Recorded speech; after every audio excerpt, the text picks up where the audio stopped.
Hello, this is Georgina Rose, part-time esoteric content creator and part-time surfer of the Enochian Aethers, and welcome back to the Daily YouTube channel. On this channel, we discuss everything related to magic, mysticism, and everything on the fringe of esoterica. And in this video, this is part of my Occult 101 series, the flagship series of this channel that I've been doing for several years, where I give beginner introductions to complex esoteric topics so you have a foundation to jump off into further research from. And in this video, I'm going to be talking about classical Hermeticism. So why am I calling it classical Hermeticism? The reason why I'm using this title is because when people think of Hermeticism, a lot of people are thinking of what I would call neo-Hermeticism, or modern esoteric traditions influenced by earlier Hermetic works. Specifically, the Hermetic Order of the Golden Dawn, I think, falls strongly into this category, and I've actually made a video on the Hermetic Order of the Golden Dawn, so if you're curious about that tradition, go to that video. But in this video, we're going to be talking about the root of it. Hermeticism is one of the gems of Western esotericism, and one of the most influential philosophies in occult history, especially in the West. And Hermeticism is a philosophy that comes from a man who may have been a myth, who may not have been a real person, much like many famous religious people, Hermes Trismegistus, who was the embodiment of Thoth, of Hermes, of great esoteric knowledge. And the way that I want to explain classical Hermeticism is by going through the basics of the philosophy and the basics of the metaphysics. And when I was thinking about how to do this, I thought that we should just pretty much read through and then I'll explain the Emerald Tablet. So the Emerald Tablet is literally like a paragraph long. So we're going to go through line by line and I'm going to literally explain the line to you and what it means based off my knowledge of Hermeticism, and then go through that. So the Emerald Tablet is really where I think everyone should start with Hermeticism, which is, you know, the place to go here, and then from that go to the Corpus Hermeticum. A lot of people are going to be asking, why not the Kybalion? And I am not going to bring any Kybalion ideas into this video because the Kybalion is not classical Hermeticism. The Kybalion is actually not even really neo-Golden Dawn Hermeticism. It's what I would call New Thought, which is a movement that came up with Theosophy and was sort of a predecessor to the New Age movement. The Kybalion is by the Yogi Publication Society. And while I don't object to a lot of the content in the Kybalion, and I made a whole video where I went through all the 7 Hermetic principles and gave my honest thoughts as an occultist who is not of New Thought ideas and beliefs, but it's not it. And as well with the Emerald Tablet, I want to clarify we are using the original Emerald Tablet. There have been several texts that falsely claim to be a continuation of the Emerald Tablet, often calling themselves the Emerald Tablets of Thoth the Atlantean, and then them being like whole books. No, the Emerald Tablet is a paragraph and there is no sequel to it. These other texts are mostly like straight up New Age. They're not even New Thought, and a lot of them are really just not worth your time and not in alignment with Hermetic principles. So without further ado, let's get into it. So the exact version of the Emerald Tablet that I will be using is the translation from Idris Shah, who was a Sufi mystic. It is my favorite translation. Of course, the bulk of the text is the same no matter what translation you look at, but certain phrasing will be different. This one I find is poetic, and I find it's my favorite. So that's the one that I'm going to use. If you go on Sacred Text, you can see a giant list of a bunch of different translations. You can compare them with each other, but really anyone is fine. And this one is what I think the best one is. So I'm going to stick with that. Now, the first line of the Emerald Tablet is, "The truth, certainly truest, without untruth." Now, what does that mean? So in the modern world, especially with postmodern philosophy really ruling our modern way of thinking, we don't believe in truth. We believe in this very subjective view that there is no real truth, and that goes against Hermeticism. Hermeticism is a philosophy from a different period of time, from a different worldview, and it does assert objective truth existing. Pretty much every single mystic philosophy asserts that objective truth exists, and as practitioners, we are seeking out truth. After all, how can we achieve gnosis if we don't believe there is a gnosis to be found? So you have to believe in truth to be an Hermeticist. Now, the second line is, "What is above is like what is below. What is below is like what is above. The miracle of unity is to be attained." Now, what does this mean? So as above, so below is a phrase I'm sure you've heard before. It's the name of a horror movie. It's well known. And basically what it means is that there's a direct relationship between what is above and what is below. And above, we mean the heavens, the cosmos, the movements of the planets, the gods, and below is this material plane. And in that inverse relationship, what is done on the material plane can affect the spiritual planes above us. And that's how a lot of rituals work. This is one of the biggest Western sort of formulations of magic. That's basically that, like, you know, we understand that the planets moving affect our lives. That's how astrology works. And we as practitioners can do things in the material plane, like messing with certain herbs or saying things on certain days, and it impacted the other way. Basically, this interconnected relationship is real and is how a lot of magic works. Next idea is, everything is formed from contemplation of unity. All things come from unity by means of adaptation. And so what that means is that everything begins at a point in the circle. Everything begins somewhere. Everything begins connected. And then as it diffuses out through the universe, it becomes disconnected, there become realms, there's a being, masculine and feminine, earth, air, water, fire, all these things. But it does all begin at a central unified point. There is a unity amongst all things, and all things are interconnected, and through this beautiful metaphysical relationship, the entire universe functions. Now, the next point is its planets are the sun and moon. So what does that mean? So as we know, in Western metaphysics, the sun is the masculine and the moon is the feminine. And this relationship is the beginning of everything, right? Femininity is receiving, it is form, and then masculinity is force and outwards propulsion. So from the sun comes expansion, growth, new ideas, new potentials, and then when it is received by the moon, received by the feminine, it's given shape and form. As well, this shows the rational mind and the emotional mind, with the divine masculine ruling over ideas like intellect, and the divine feminine ruling over things like emotions, the subconscious. And this also sort of respects the idea of like the consciousness and the subconscious, right? The sun is our conscious, the moon is our subconscious, and those together make up who we are as our people and operate our psychology. So really the sun and moon thing, like, it fluctuates so deeply into every single layer of existence, right?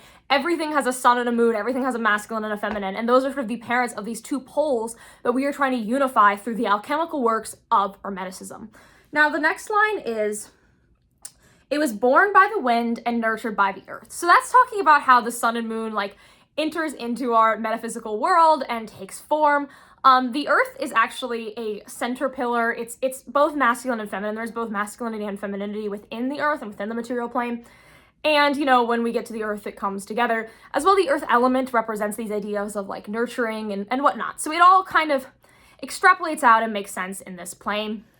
And the wind bit, that's just kind of touching on the elements and all that. So we really got all the elements going on, right? The sun is fire, the earth is earth, of course it's earth, the moon is water, and the wind is air. So now we've got all our four elements coming in together, which are big parts of Western metaphysics.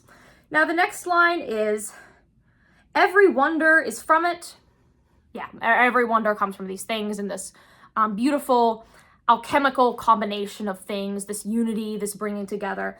And then the next one, and its power is complete. So that's sort of your mysteries have come together. And this collection of unifications of opposites are the secrets of so many different mystery traditions. Like the idea of unifying opposite things is a formula that can be expressed in so many different ways. It can be expressed by putting an Athame and a Chalice together. It can be expressed by pretty much every act you can think of, right? Everything is these things coming together, and you could see that play out in so many beautiful ways. Now, the next bit is, throw it upon the earth, and earth will separate from fire, the impalpable separated from the palpable. So with that, it's talking about how as we get to the material plane, things really start to separate out and break into these small things, right? Everything divides, everything becomes spread out, and then we have that human experience of walking around the material plane and seeing all these things as different things, right? This is really about that chain of hierarchy of being. So Hermeticism is a hierarchical philosophy. It does not believe everything has the same power, everything on the same level. Like, it does not believe there's no difference between you and me and God, right? There are big differences, and this idea of divine hierarchy is intrinsic to the Hermetic worldview. And, you know, as we change different levels of the cosmos, different levels of hierarchy, different planes of being, things appear differently, right? Of course, on every plane of being, there is still everything, right? Like, even now, like, when you're watching this video, like, you're interfacing with the highest source, right? Because at the end of the day, there is no separation. But since we are on the material plane, we are seeing this separation, even though in reality, that separation is not actually there. Everything is called connected, but because of our human perception and where we are, right, we are not in the heavens, right? We see everything separated out. We do not fully see the unity, and so as humans, we have to understand these abstract metaphysical concepts in order to understand what the unity that we are seeking out actually is and what we are working towards when we accomplish the great work and do metaphysics. The next idea is, through wisdom, it rises slowly from the world to heaven. Then it descends to the world, combining the power of upper and lower. So what that means is, as these powers descend down to earth, descend down to the material plane, they are combining. And we see this idea of the combinations of the upper and the lower. And that would be severity and mercy, right? Good, evil. In this material plane, there is both good and evil. The Gnostic idea that the world is entirely evil is not an Hermetic idea. So we often lump Hermeticism and Gnosticism together because they are both Western esoteric traditions, and many modern Western esoteric traditions take heavily influence from both, but they are not the same thing. And Hermeticism rejects this material world evil, but it also rejects the idea that some Platonists have that the material world is inherently good because God is inherently good, thus the material world is good. Hermeticism is a lot more in the center. In a sense, even though now people call Hermeticism like a right-hand path, though I reject the right-hand path, left-hand path dichotomy. I think there's just mysticism. Hermeticism is solidly in the middle hand path, right? Severity and mercy go together, and without good, we cannot perceive evil, and without evil, we cannot perceive good. These things need to coexist together, and without that, we will not understand them, right? Once again, balance. And I mean, the problem of evil is a question that a lot of people start thinking about now, like, okay, well, what is the problem of evil? Why does evil exist? Evil can only exist so long as the divine lets evil exist, which means that evil is fulfilling a specific purpose. Often our suffering and our pain is for a greater purpose, and it sort of formulates and turns us into a better person through fortitude. When you go down the mystic path, you will eventually have to cross the abyss, go through your night of darkness, and that happens for a reason, to make you better and to alchemically purify you. An interesting belief from some later metaphysicians who were influenced by ideas like this was that to fully purify yourself and become one with the divine, to unify with divine, which is the ultimate great work that we are achieving unity with God. That is one of the big goals of Western esotericism. You have to actually descend down and go through the hells, go through the abyss, go through pain, and confront the greatest evils yourself in order to purify yourself. The only way out is through, and without that descent, you can actually never ascend. So yeah, you need to combine the upper and the lower to progress as a magician and as a mystic. Now, the next line is, thus you will have the illumination of all the world, and the darkness will disappear. See what I was just saying about descending into evil to come out good? That's really that coming to force, right? Without going into the darkness, you cannot see the light. And metaphysically, there is both darkness and light. If you wholly immerse yourself in love and light, you become unbalanced. And this is one of the greatest errors of the New Age, right? It's saying that all of religion is good, ooh-woo, loving, and we can just be like happy and surrounded by puppies and kittens all the time. Like, no, that's not how metaphysics work. That's not how religion works. You need to see the darkness in order to see the light. And without exposure to both of these things, we will not be balanced. Now, the next line is, this is the power of all strength. It overcomes that which is delicate and penetrates through solids. So when we talk about strength, we're actually talking about like will, force, inertia, all of these things, right?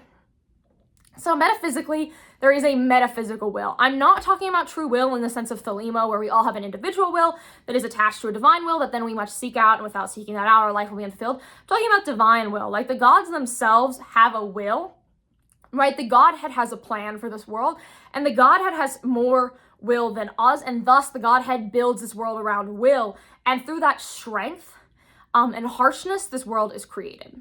So the next idea is, this was the means of the creation of the world. Okay, we pretty much get that. I don't really think I need to elaborate that. Now, the next one is, and in the future, wonderful developments will be made, and this is the way. Now, this is an idea that I find really interesting because it's really saying that religious development and spiritual development is not over, right? A lot of religions think that like everything is set up and now it's the way it is, right? And there will never be any more developments, or they believe that the only way things will be developed is through a specific prophecy, like Christianity or Judaism or Islam. All of them believe there's a specific prophecy that needs to be fulfilled, and that is how things will go. But in reality, things will be built in the way they were built before, because metaphysical formulas must interact the way metaphysical formulas are set up to. So there will be continuous growth and continuous evolution and continuous revelation. As mystics, we are having revelations, we are having these experiences, we are seeing new things, we are understanding new things, and this is really what that's getting at, right? Things that may have made sense in the past, we realize are not the whole truth, and in truth, that does not mean truth is not real, that does not mean postmodernism is true. No. It means that as humans, we have not grasped the fullness of the truth. Because as humans, our minds are really limited, and in understanding these abstract, complicated metaphysical things, it's just a lot for us. Like, our brains really struggle with it. And that's why when you have a mystical experience, you'll often spend months and months and months, like, processing it and trying to understand what the symbols mean, understanding the synchronicities. Like, these things unfold slowly to us, and the universe itself is also ever changing, right? Deism, or the idea that God created this world and then left and just kind of left it as is false, right? The gods are alive, the gods interact with us. And so Continuous revelation is possible and continuous change is possible. You know, we often orient our metaphysics around humans. We have like a human-centric way of viewing religion, right? Everything's about us. It's all about humanity, but that's not true. There actually is a lot more than humanity in this universe, and those things matter too, and they have their own experiences. The gods were here before us, and the gods will be here after us, and there will continue to be change and growth even when we are no longer here. We are not the whole of the story, and it is narcissistic to assert so. So the next line is, I am Hermes, the threefold sage, so named because I hold the three elements of all wisdom. So this is just saying that he is Hermes Trismegistus. He holds the noble virtues of Hermes and Thoth, and all of these things, right? This is just an assertion of who has revealed this, and in a way it shows that this is a divine revelation. This is not some philosophic scroll someone wrote, or like Liber Oz. I did a video about Liber Oz, right? Liber Oz is just a pamphlet that was written to assert philosophies. This was a revealed philosophy, and this makes this different. This is a sacred text in a way that someone who had just written a tract about their metaphysical philosophy would not be. It is given from the gods to humanity to infuse us with spiritual knowledge in that way. Now there is one last line, and let's read it. And thus ends the revelation of the work of the sun. So the revelations of the work of the sun, what does that mean? So this is a fundamentally solar text. And that's really important because, as we know, the astrological bodies all have correspondences, right? The sun corresponds to kingship, rulership, Hesed. Jesus is corresponded with the sun, Helios, a lot of kingship, rulership. And the sun has both severity and mercy in it. It's not wholly on one of these axes. And what's interesting is this also asserts Hermeticism as a solar current seeking out solar virtue. So each of the planetary bodies have their own virtues and vices. And when you align with these planetary bodies, you take on certain virtues. And what that means is that the virtues of Hermeticism are the virtues of the sun. That would be kingship, nobility, loyalty, rulership, all these things. Those are the virtues of the sun. And so if you go down an Hermetic path, you are seeking the virtues of the sun. You are part of a solar mystery. There are other religious traditions that I would consider lunar mysteries or martial mysteries or Saturnian mysteries. The Picatrix or the Gayat al-Hakim actually corresponds every major religion with a planet, which I think is a really interesting way to think about it because different traditions are different currents, right? They're not all gonna be the exact same. Like, I do believe there's multiple ways to express mysticism and multiple paths you can follow because I am a polytheist, but they're going to express themselves really differently, and Hermeticism is rooted in a solar metaphysics. When you become an Hermeticist, you are solar in orientation, and you need to orient yourself around the sun, which I think for some people might be a little confusing because Hermes, Thoth, Mercury, those are all mercurial entities. And yes, that's true. There is a mercurial nature to the Hermetic path, but it is fundamentally still a solar path. It is still seeking the knowledge and the gnosis of the sun. So I hope that was helpful. You can read this tablet again and again and again. I read it regularly. It's so short and simple, and without my little extrapolations, take you literally a couple of seconds to get through it. I hope this was helpful, and I hope anyone who's an Hermeticist found this useful for their path. I have a really exciting announcement.